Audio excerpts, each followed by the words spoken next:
The three disguises: purity, positivity, and transcendence. This next part separates beginners from pros, because these three disguises look virtuous from the outside and feel righteous on the inside. Purity, positivity, and transcendence each promise relief from mess. The cost is contact. I'll show you how each one operates, a quick micro-story so you can feel it, and the counter-moves: curiosity, consent, and containment. Purity first. Purity is rule-bound goodness, used to avoid complexity. It sounds like clean eating, clean energy, clean relationships, all the way down to clean emotions. The symptom isn't cleanliness, it's rigidity and judgment. There's always a right way to feel, to love, to show up, and people who don't match get labeled contaminated. Why it sticks: certainty is dopamine. A clear rule is easier than a nuanced repair. And purity grants status. You're more evolved because you're stricter.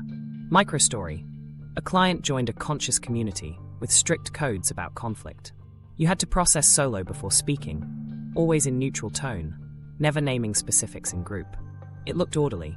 In practice, harm went unnamed. The person most fluent in rules won every conversation. The quiet ones withdrew. When we swapped purity for consent, things changed. They created a consent-based sharing norm. Do you want impact or comfort? Speakers asked, listeners chose. Real data surfaced, and 2 concrete repairs happened within a week. Countermove for purity is curiosity. Replace "is this pure?" with "what's true and useful here?" Trade rules for questions. What actually happened? What helps now? Who gets to decide? Curiosity loosens judgment without abandoning standards. Add consent. Ask before offering teaching. Do you want perspective or just presence? Consent prevents purity policing disguised as guidance. Now positivity. Positivity is compulsive optimism used to suppress anger and grief. It sounds like good vibes only. Trust the timing. Gratitude fixes everything. Again, optimism isn't the problem, compulsion is. The symptom: a brittle brightness that cracks when reality talks back. The payoff is social. You're easy to be around and never bring the room down. The hidden cost: your nervous system never completes cycles. Unfelt anger becomes sarcasm, health symptoms, or quiet resentment. Unfelt grief becomes disconnection. Microstory. A leader kept telling her team, "We've got this, stay high vibe," after every missed deadline. The team stopped sharing risk early. When we allowed anger and grief a lane, 10-minute debrief, 2 feelings max, 1 ask. Positivity stopped being a lid and started being a resource. The room got heavier for a minute and lighter for the month. They met 2 sprints on time because people named obstacles while they were still solvable. Countermove for positivity is containment. Give tough emotions a clear container so they don't flood or vanish. Try 2 minutes to name what sucked, 1 minute to name what will do. In relationships, I want 10 minutes to be angry about what happened yesterday. No fixing. Then I'll ask for one change. Containment lets emotion complete without taking over. You don't have to choose between endless venting and fake cheer. Finally, transcendence. Transcendence is floating above humanity to avoid attachment and repair. It sounds like non-attachment, witnessing, absolute truth. These are beautiful capacities. The problem is when they cut the cord to relative truth, where promises, boundaries, and dishes live. The symptom: you can talk emptiness for an hour but can't say, "I'm sorry," in a sentence.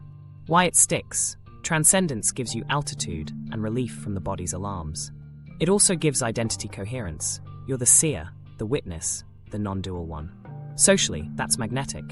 Microstory. A meditator kept saying, suffering arises from identification. When his sister asked him to show up on time for childcare, he wasn't wrong about suffering. He was wrong about responsibility. We brought him back to the kitchen. He texted, "I've been late 3 times. That stressed you and the kids. I'll arrive 10 minutes early for the next month. And if I can't, I'll pay for a sitter." He didn't lose transcendence, he gained integrity. The funny part? His sits got deeper after he repaired, because his nervous system stopped bracing for the next confrontation. Countermove for transcendence is consent plus containment. Ask, do you want the wide angle or the zoom? If someone chooses zoom, stay in relative truth until repair is done. Contain your altitude. I'll share a perspective after we agree on the plan. And practice a rule of thumb. No absolute talk until you've named 1 concrete behavior and 1 date. Why these disguises fool smart people? They deliver coherence fast. Purity gives a rule, positivity gives a feeling, transcendence gives a frame. Together they form an identity that feels stable, admirable, and safe. But if your stability requires silencing feedback, your safety rests on other people doing the emotional labor you're avoiding. Here are 3 quick switches to test today. Purity to curiosity. Is this pure? What would make this 10% better for both of us by Friday? Positivity to containment. Let's stay high vibe. Let's do a 5-minute gripe, then pick one fix. Transcendence to consent. There's no self. Want a big picture take, or should I just own my part and plan a repair? If you remember nothing else here, remember this.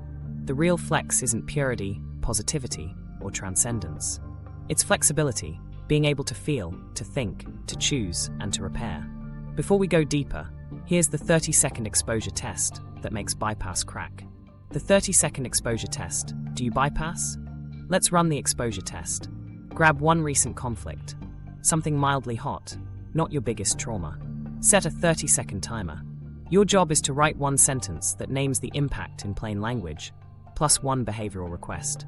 No spiritual buzzwords, no diagnosing motives, no poetry. Just what happened, how it landed, what you want next. Here's the prompt, exactly. When X happened, I felt Y. It impacted me by Z. I'm asking for Q by a specific time. Start your timer now. Common mistakes will try to sneak in. Moralizing. You were unconscious. That's a judgment. Rewrite it as behavior. You read my message on Monday and didn't reply. Future tripping. It'll all align. That's avoidance. Replace with a date. Please confirm by Thursday at 3. Mind reading. You don't respect me. You can't verify that. Swap to impact you can name. I felt dismissed and stayed up late worrying. Let me give you 2 clean examples so you can feel the shape. Work. When you reassigned the client without looping me in, I felt blindsided.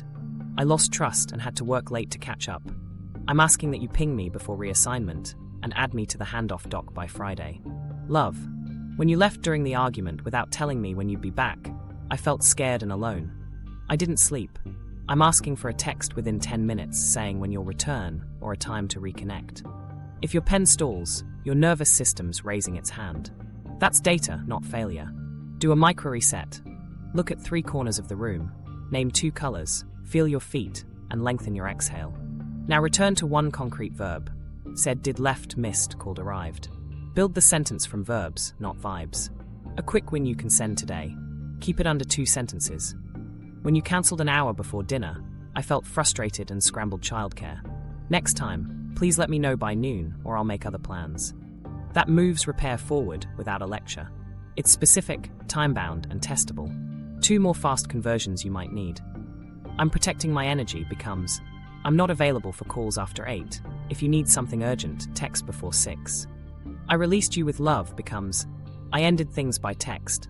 That was hurtful.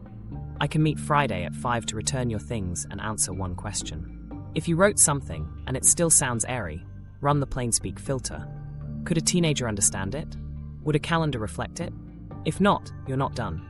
Add a timestamp or a measurable action. Now, what if they don't respond well? That's outside your control. Your practice is contact, not control. If they deflect, you've still exposed the bypass and clarified your next step. Follow with your boundary. If I don't hear back by Tuesday, I'll assume no and proceed. If that felt hard, your nervous system has something to say. Good news, we're about to listen. Nervous System 101. Why bypass feels safer. If that exposure test jammed your pen, that wasn't a mindset problem. That was your nervous system trying to keep you safe. When conflict hits, the body moves first, meaning arrives later. In polyvagal theory terms, Stephen Porges, your system runs neuroception, a fast subconscious threat scan that flips states before you can think. Fight, flight, freeze, and fawn aren't just biology. They're the engine under a lot of love and light. Fight dresses up as righteous teaching. Flight calls itself needing space. Freeze pretends to be equanimity. Fawn performs compassion to avoid saying no. Why would your body prefer bypass? Because clean narratives feel safer than messy sensation. Shame, anger, and grief are high-voltage currents. If you grew up without co-regulation, no one met you, named it, and helped you come down, your system learned to self-stabilize fast. Concepts are fast. Accountability is slow, relational, and uncertain. So your brain reaches for the fastest brake pedal it knows, a spiritual frame that lowers arousal without requiring contact. The body keeps score by pattern, not by philosophy. If your heart rate spikes at the words, "we need to talk," your system is predicting danger. That prediction triggers protective moves before you can think. Then the mind backfills with meaning. "I'm transcending drama" is often a post hoc story for "my chest is buzzing and I want out." This is why bypass can feel like relief. It actually is relief. Antonio Damasio would call this a somatic marker driving your choice. Useful for speed. Risky when it replaces contact. It's just the kind that prevents integration because you never metabolize the charge. Here are common somatic tells that get misread as maturity. Numbness that you call peace. A floaty, foggy headspace that you call witnessing. A tight jaw and held breath you call composure. Real regulation has contact. Breath that moves, warmth or weight in the belly. Sensation you can track without bracing. Voice tone that stays human. If you're not sure which you're in, check 2 signals. Can you feel your feet? And can you find one concrete sentence about impact? If not, you're probably in a protective state reaching for philosophy. Okay, so how do we help the body enough that repair becomes possible? Start small, start physical, and delay meaning. Use orienting. Let your eyes land on 3 objects with edges, then 3 with curves. Name their colors out loud. That pulls you out of threat scanning and back into here. Add pendulation. Gently move attention between a neutral sensation, hand on thigh, and a charged spot, tight chest. Back and forth, 6 breaths each. You're teaching your system it can visit intensity without getting stuck. Next, name sensation before story. Heat in my cheeks, buzzing in my hands, breath high. No morals, no metaphors. This interrupts the narrative stampede and lowers activation. Then add 1 micro-movement that completes the impulse your body wanted. Press your palms into the desk, push your feet into the floor, or squeeze a towel while you exhale. Fight and flight need a small due to discharge. Freeze needs warmth and slow, long exhales. Fawn needs space to feel anger without abandoning connection. Now pair state with skill. From a bit more regulation, pick one of the sentences we practiced. Event, impact, request. Keep it under 2 sentences, so you don't outpace your body. If you're mid-conflict, ask for a time-bound pause with a return. "I'm too escalated, I'll circle back at 5. That turns flight into a container instead of a disappearance. 2 mistakes to avoid. 1. Using somatics as a new bypass. Endless breath work without the follow-up text. 2. Jumping to insight while your body's still redlining. Insight lands when arousal is low enough to encode a new pattern. If you remember nothing else, remember this sequence. Sensation, regulation, relation. Feel it, downshift it, then speak it. Why this matters? You can't integrate what you can't feel. And when your nervous system is online, shadow work stops being aesthetic and starts being doable. Now we can actually find what you've been exiling and invite it back with action. Real shadow work, not aesthetic shadow work. Now that your nervous system is online, shadow work finally becomes practical instead of performative. Let's clean up the concept first. Shadow isn't evil. It's the drawer where you stuff traits, needs, memories, and impulses that didn't fit your persona. Yes, it holds envy, aggression, and greed. It also holds strengths you exiled to survive. Assertiveness, ambition, sensuality, joy. The thing most people miss is that your light gets shoved in there too. If you were punished for being bold, boldness lives in your shadow. In parts language, this maps cleanly to internal family systems, Richard Schwartz protectors, exiles, and a core self that can relate to them with curiosity and leadership. Here's the simple map I use. Notice a trigger, locate the projection, retrieve the part, take action. Most people journal about steps 1 and 2 and call it a day. That's aesthetic shadow work, beautiful words, 0 behavior change. Real shadow work ends with an external move that proves integration. Why this matters? When you disown a part, it doesn't evaporate. It operates from the basement, louder, less precise, and more likely to hijack relationships. Integrating it brings choice back online. You stop needing bypass because you can tolerate your own heat without pretending it's not there. What the process looks like. Step 1, recognize. Call out the trigger and the pattern. I got disproportionately angry when my colleague pushed back in the meeting. Step 2, relate. Instead of shaming, get curious about the part that showed up. There's a protector who equates disagreement with humiliation. Step 3, repair. Choose one external action that rewires the story. I'll circle back to my colleague, own the reaction, and ask for a redo. Let me show you exactly how. Notice trigger. Your partner says, "I don't like how you handled that," and your chest flashes hot. Locate projection. What are you seeing in them that's yours? Maybe you're reading them as controlling, when the truth is you fear being seen as incompetent. Retrieve part. The exiled incompetent gets compassion and context. Of course you're scared. In school, mistakes got mocked. Then take action. Text. "I got defensive earlier. I want feedback and I'll take notes. Can we do 10 minutes after dinner?" Common traps. 1. Journaling loops. Analyzing the shadow for hours without a single new behavior. 2. Venting as progress. Telling 3 friends how self-aware you are while nothing changes at home. 3. Spiritualizing the shadow. Calling everything a wound to avoid apologizing. The antidote is a 24-hour action rule. If you discover a pattern today, do 1 external repair by tomorrow.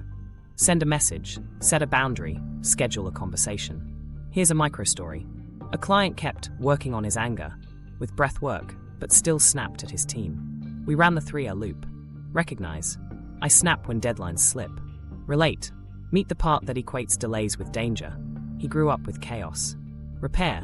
He instituted a Wednesday check-in and practiced a 1-sentence accountability when he flared. I'm heated, give me 10 minutes, then I'll rephrase. Output improved, snaps dropped. Not because he eliminated anger, but because he integrated it into a container that served the work. How to practice today. Pick 1 fresh trigger. Write 1 ownership statement that includes behavior and impact. I dismissed your idea in the meeting. That was disrespectful. Then choose 1 behavioral repair with a timestamp. I want to hear your proposal tomorrow at 2. I'll book the room. That's the difference between shadow theater and shadow integration. You can see it on a calendar. Another tool, the mirror move. Whatever trait you hate in someone, try stating it in first person with a small, safe dose. He's so arrogant becomes, I avoid advocating for myself. Then practice a tiny act of advocacy today. Ask for the rate you want, or say, I'll need that by Thursday. You're reclaiming a function, self-assertion, without copying the person you dislike. Watch out for shame floods.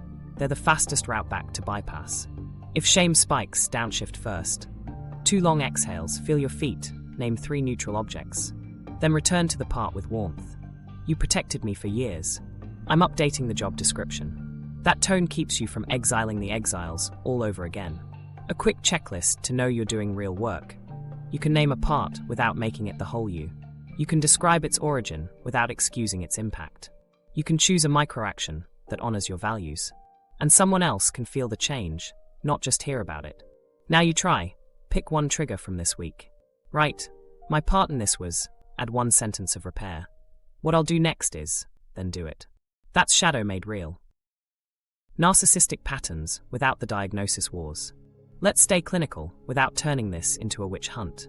We're talking patterns, not labels.